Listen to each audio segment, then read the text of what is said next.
Hi, I'm Greg Schaffer, and welcome to the Virtual CISO Moment. Today, I'm joined by Zach Lewis. He is a CISO and a CIO, author, keynote speaker, and board-level advisor with deep experience leading cybersecurity and technology strategy in higher ed, also a passion of mine, and regulated environments. He currently serves as CIO and CISO at a private health science university where he leads enterprise IT and security operations supporting thousands of users, manages multi-million-dollar budgets, and chairs the Enterprise Risk Management Committee. Maybe even more importantly, he's also the author of the new book, Locked Up, Cybersecurity Threat Mitigation Lessons from a Real-World LockBit Ransomware Response, a practitioner-focused book based on his firsthand experience of dealing with all of that stuff. Really looking forward to talking with you, Zach. Thank you so much for joining us today. Yeah, thanks, Greg. I'm real happy to be here. This should be a good time. So I always like to know, this is a pretty tough field to work in. It's also a very rewarding field, but what made you want to start down the technology IT path? Yeah, I mean, I think I got into computers from an early age, and then as I went through schooling, high school, I took some computer repair courses and got to start fiddling with the physical components and troubleshooting computers around the high school, and I don't know, kind of just really enjoyed it. So as I transitioned into the university and college level courses, IT just made sense, and wanted to keep really just thinking about fixing computers. I just enjoyed, removing viruses, installing software, helping people out, and that transitioned into a career right when I graduated, and set some goals along the pathway of becoming a system administrator at first, and that transitioned into different engineering roles and administrator jobs and director roles and managing people and stuff, and finally landed in the CIO seat, which had been a real goal, real passion for a long time, and got introduced to security and kind of just got added on the back end, and here we are today. Yeah, I love the fact that you mentioned that even early on in your career, you had goals of where you wanted to go, and you adjusted the goals with each step along the way. First, the system admin, then doing some networking stuff, and it really, your career mirrors mine in an awful lot in a lot of ways. I ended up starting out in the networking side, just as a kind of a networking administrator, and then became more of the director level, and then eventually ended up in security. But another thing that we have in common is that we both fell into the higher ed space.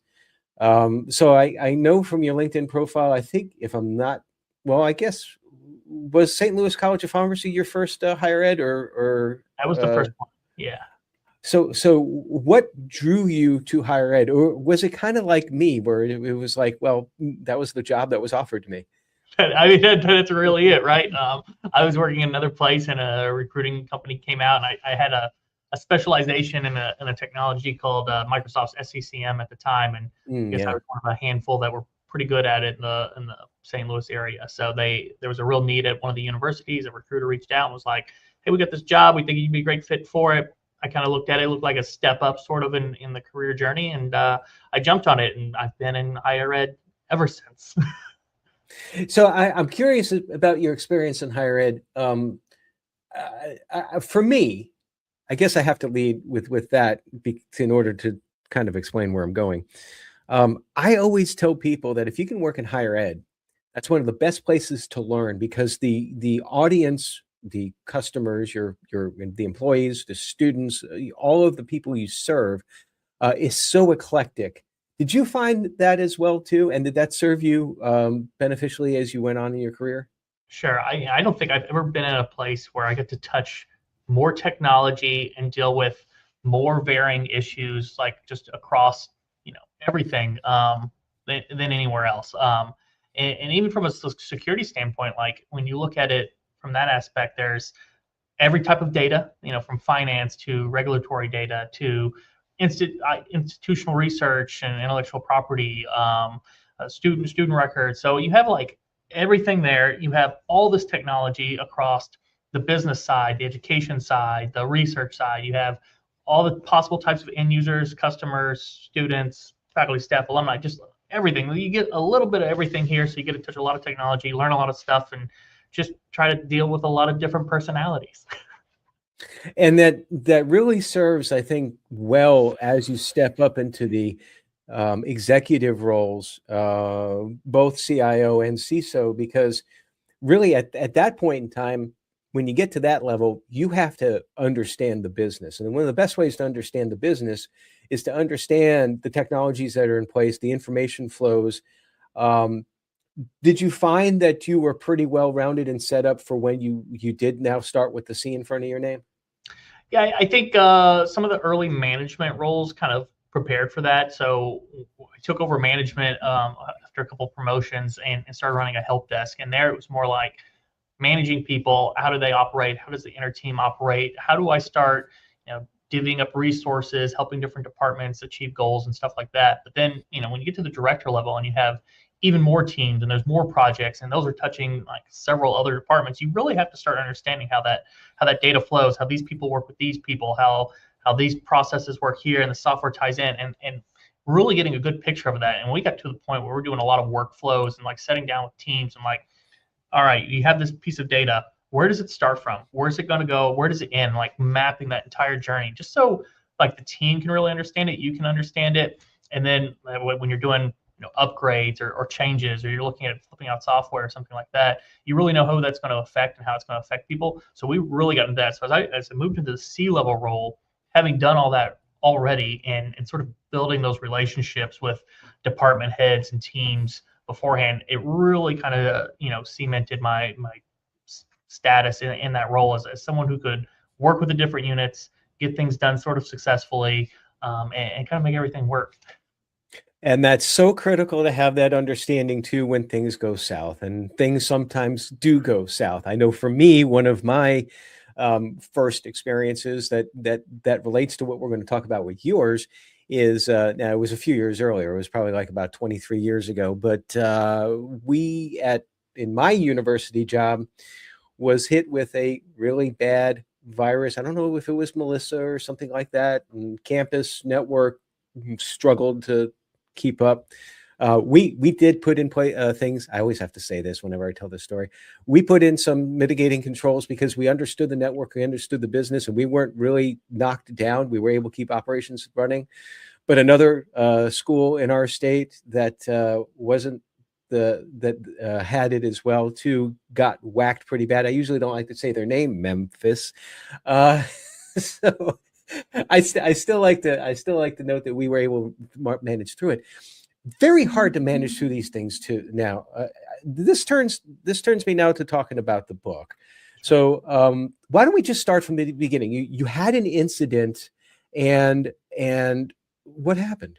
Yeah. So in April of 2023, we had what became a ransomware incident from the ransomware group LockBit, which was at the time probably the most prolific ransomware group on the planet. They had been through 2022 and 2023. They had several large companies they'd taken down, from ministries of defense to major like airline manufacturers and different things. TSMC, the semiconductor out of Taiwan. So like really big companies that had like tons of revenue, tons of money. You would think really robust security teams still getting cracked, and they eventually cracked us.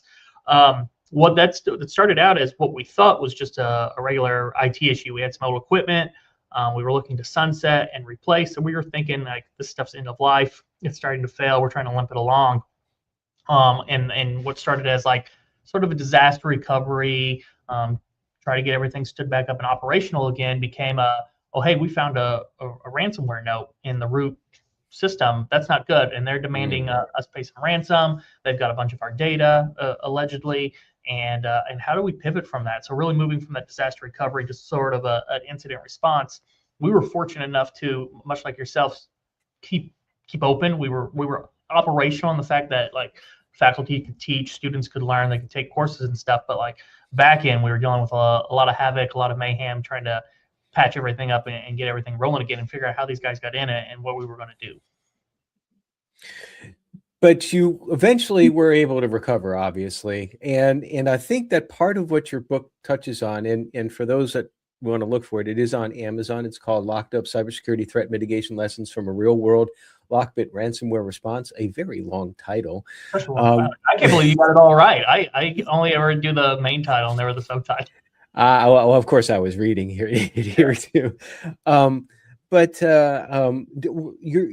You eventually moved to the point where you were able to restore operations. But one of the hardest things of dealing with an incident is dealing with the incident when it's happening, because you get a lot of pressure from all the entities, like, when is this going to be up? What's going on and all of that. I'm very curious how you responded to that, and how, like, did you have a lot of pressure, a lot of finger pointing, or what was the environment like? Yeah, so I mean, some of the big questions we dealt with early on was, I think the first iteration with the board was meeting with them and then wanting to know, like, hey, the LockBit group says they have data. How much data do they have? What do they have? Like, what's in it? And at that point, that early in the conversation, we couldn't say. We had the claims of how much LockBit had, which the first claim was 75 gigs, and then actually grew to like 175 to then to like 380 gigs. Their claims kept growing, and we're just sitting there kind of like twiddling our thumbs, figuring out, like, where did this data come from? Like, what could be in it?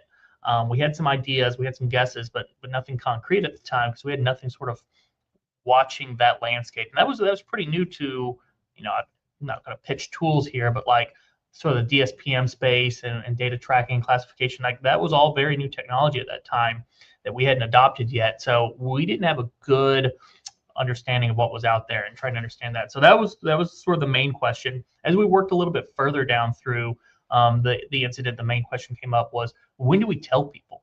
How do we tell our users? When do we tell our users? Do we go early and let them know that this has happened, just to get it out there so they know, or do we wait a little bit longer and gather some information? Because once you tell your users, then it gets out into the whole ecosystem, and you're going to have press and all that as well too. Yeah, right? you're gonna have press. You're gonna have tons of questions. You're not gonna be able to answer some of those questions yet. So there was a real balancing act and a back and forth around some of the leadership team about when we do that. And we actually decided to wait a little bit longer than coming right out, like as soon as we knew there was attack, to gather some information. So when there were questions, we could answer those. We wanted to move before, LockBit posted any information, before they did anything on the dark web, because that stuff gets scraped. And as soon as it's scraped, it hits Twitter, it hits, Facebook, it hits all those different sites. You want to be before that.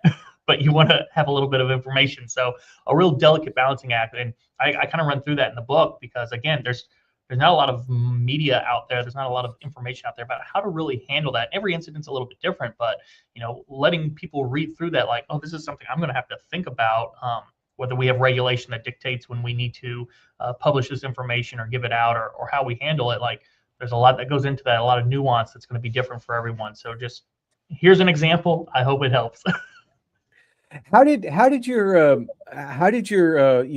incident response, business continuity, disaster recovery plans, how did they work out for you? Because at least what I've found in my career is that you can write the most detailed, best IRP, DR, BCPs, and yet every incident is different, and there's always going to be variables that aren't necessarily covered.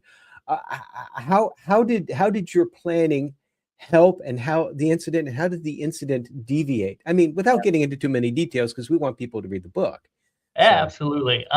Starting with when we thought it was a disaster recovery, we were using a disaster recovery plan. And that goes into how we restore servers, and in what instance we would restore them, and where things are kept. And that worked really well. This is something we've been testing for a long time. We were pretty old hat at that, and that worked okay. When we actually had to pivot into incident response, a lot of the information we needed, at least to start, was there. So that we'd run through tabletops with leadership using this incident response plan. And inside of it, we see things like, who do we call first? Here's the number for the cybersecurity insurance provider. Here's the information for CISA or the FBI or whoever it is that we need to contact. Here's the forms we need to fill out. Here's sort of where critical stuff's kept and what we need to do. There was a lot of stuff in there that really helped at the very beginning on what we needed to do. It was after you get into, like, the first week and after that, things start getting off the road, and things you don't plan for. And that's where we found stuff that we couldn't access, for instance, one of our recovery passwords for a backup. And it's like, wow, that sucks. That's something we didn't plan for in this incident response. And the way that it happened was very unique. So after the event was over, we did something a little different where we actually took a couple of those real high priority passwords that we would need. They're on a physical copy of an incident response plan. Now, they're locked in a safe in a different part of the building, like only a couple people have access to it, but we didn't want to be in a situation again in the future where, if a password manager was down or internet was down or something happened, we couldn't get to those, critical passwords we needed to recover with. We want that on a physical copy somewhere. So that now lives in an incident response plan. And there were other things we learned along the way around, out-of-band communication and setting up a way for the leadership team and our external partners to communicate. Because once you're compromised, the threat actors, LockBit in this instance, might be reading your emails, they might be reading your chats. If they're watching that, they can kind of pivot based on what you're doing to recover. So we needed to move our planning outside of that. So now in our incident response plan, we have things about, setting up Gmails for people to talk outside of our normal communication string, so we can kind of plan and organize.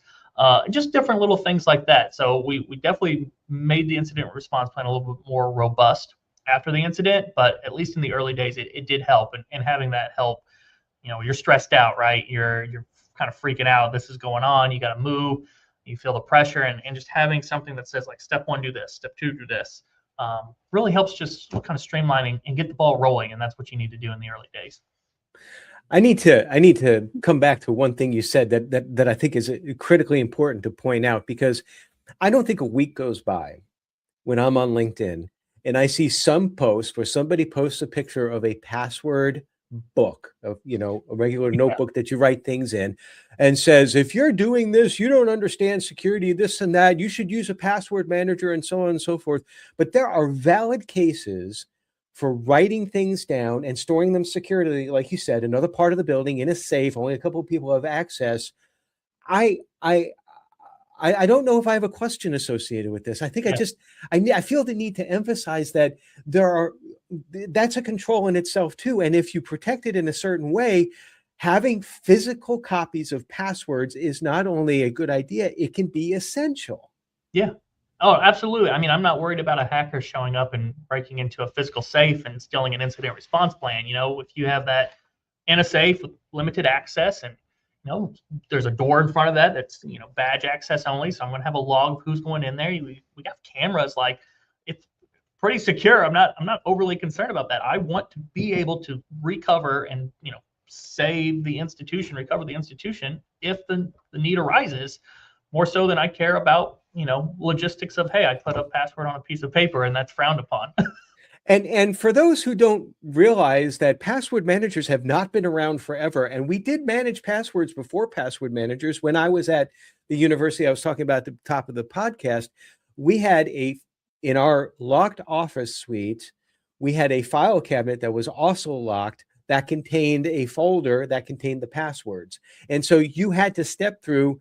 You had to get into the IT office area, then you had to get into the networking office area, then you had to get into the file cabinet, and you had to know that the passwords were there, which was not obvious, and you had to know what folder it was. It's like, I mean, if you got someone playing like Tom Cruise and kind of like coming in and like, Sure. get the passwords on a wire and all that, that's one thing. But you have to also think about pragmatic risk here. It's like, and I think that we fail a lot with controls with that we just think that we have to do one thing and that's it. And we never look at compensating controls. So yeah, they don't have to be sexy, right? It just be kind of boring. And we had a password manager, and there are arguments out there about whether you should have a local password manager or a cloud password. We had a local one, and we couldn't get to it. Things were encrypted. They were down. Like, if you can't get to it, like that's not good if you have these really complex passwords that are really long and jumbled, and you can't remember them. So someone out there will make an argument that having a cloud password manager is bad because so many of them been cracked over the last several years. But there's different pros and cons to every option, I guess. Exactly. And so long as you understand the pros and the cons of each option, and you have like several options in case one goes south, then you understand the way you're controlling it, that definitely works out well. I think that's the approach. But I love the fact that you decided at some point in time after all this was done, and after you've probably, I'm assuming that you probably spoke about this at conferences a few Sure. times. Yeah. And so what made you decide, I've written a couple of books before in my past, and it's not an easy thing to do. What made you like sit down and say, you know what, it's Sunday and there aren't any good games on. I think I'm going to start writing a book. So after the event wrapped up and everything is good again, I was asked to speak at a conference, and I do panels and stuff every now and then, and someone asked me to speak at a conference, and I needed to come up with a keynote, a presentation. And I was like, oh yeah, I'll talk about the incident we just went through. That'll be kind of fun. And so I presented on that, and when I wrapped up, I had so many questions from people in the audience that they eventually had to cut us off, get me off the stage so other people can come up, and then people were still coming up afterward, just like, hey, what happened here? How about this? Well, this is what we're doing. And I was like, okay, this is interesting. Maybe it's just this group of people. So I did it a couple more times, different places across the country, not just here in St. Louis where I'm at, but the same thing was happening. Like the amount of questions I was getting was just crazy. And I love taking questions because you get to the heart of what people really care about.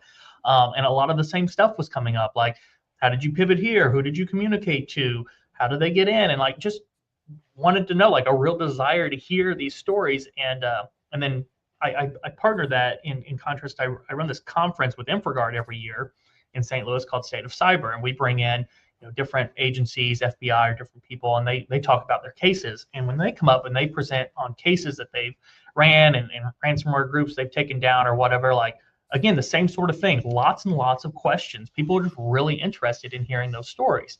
I was like, hey, there might be something here. So I did a little research. Not a lot of books out there, talking about this. You get a couple on some of the big attacks, whether that was like Equifax or Target from back in the day, like real high level stuff. But nothing that kind of goes into the decision making, the behind the scenes, everything that's kind of going on. So I don't know. I just decided one day, I was like, I think I'm going to try to turn this into a book. And I didn't know how to start, didn't know what to do about it. I reached out to I did some research and found a guy on LinkedIn who was a writing coach. Never met him before, and I reached out and I said, hey, I'm thinking about writing a book. I need help. I don't even know how to start. So started talking to him, and we formed this partnership, and he kind of guided me through how structures were. He'd read some of my work and say, well, you're very analytical, like this happened, this happened, this happened. You need to maybe put a little bit more language in there about what was going on, and make it a little bit more of a narrative. And so he really helped guide me through that process. But yeah, I just put down everything I could remember or that we did during the event, and got it out there. Storytelling is such a powerful way to get across information. I know that I get lost when I read books that are like theoretical, and or they will tell you things that you should do, but they don't accompany a story with it. Or maybe they'll make up something that's kind of a little bit like too cutesy or whatever. I think what really resonates though is that when you've had an event where you've been in the trenches and you don't know how this is going to end up, and you have all that pressure on top of you, that's something that everybody who has been in our field long enough can relate with. And I think that's the hook right there, because whether it's ransomware or some other business continuity disruptive event, a cable cut, we had one at my university that I've talked about before on this podcast where we learned the hard way. You learned the hard way about having redundant places to where your passwords were because of the password manager. We learned the hard way that even if you have like one small area where like both your primary and redundant fiber links run in the exact same conduit, that's probably where the conduit's going to get cut. And that's exactly what happened every time. But that's, I think, what resonates. So did you feel that you had a natural way for storytelling, and has this helped you in your career as well? Yeah, I mean, with the book, so really try to write it in like almost a narrative. There are large sections of the book that are narrative, talking about people here at the university and myself and others, and just how we converse, how we plan, what we did, and telling that story. I wanted to write it in a way that wasn't like overly technical, so anyone can pick it up. A higher ed leader can pick it up and read it and understand it. So we're not going like in the weeds. We're not doing, analyzing the malware that was used or anything like that. Like that's not what the book is.